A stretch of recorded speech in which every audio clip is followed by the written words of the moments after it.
ఏలూరు జిల్లాలో నియోజకవర్గ కేంద్రమైన ఉంగుటూరులో నూతనంగా నిర్మించిన శ్రీ వల్లభ మోడర్న్ రైస్ మిల్లును కేంద్ర ఉక్కు భారీ పరిశ్రమల శాఖల సహాయ మంత్రి భూపతిరాజు శ్రీనివాస్ వర్మ ప్రారంభించారు. ఏలూరు జిల్లాలో నియోజకవర్గ కేంద్రమైన ఉంగుటూరులో నూతనంగా నిర్మించిన శ్రీ వల్లభ మోడర్న్ రైస్ మిల్లును కేంద్ర ఉక్కు భారీ పరిశ్రమల శాఖల సహాయ మంత్రి భూపతిరాజు శ్రీనివాస్ వర్మ ప్రారంభించారు. ఈ సందర్భంగా ఆయన మాట్లాడుతూ అధునాతన టెక్నాలజీతో నిర్మించిన వల్లభ మోడర్న్ రైస్ మిల్ అందుబాటులోకి రావడం వల్ల రైతులకు మేలు చేకూరుతుందని భావిస్తున్నారన్నారు.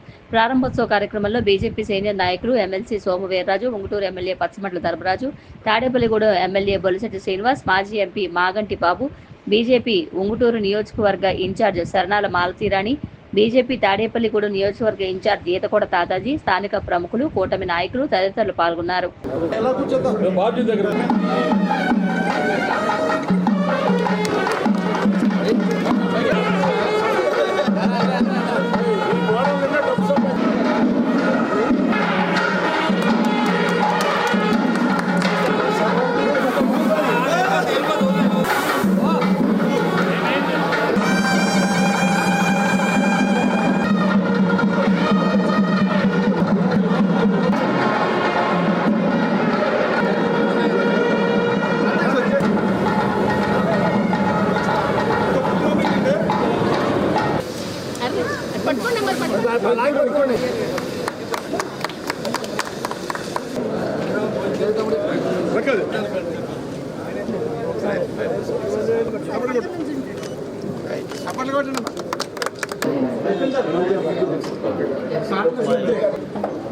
మాంతరాని గారు ఎక్కడ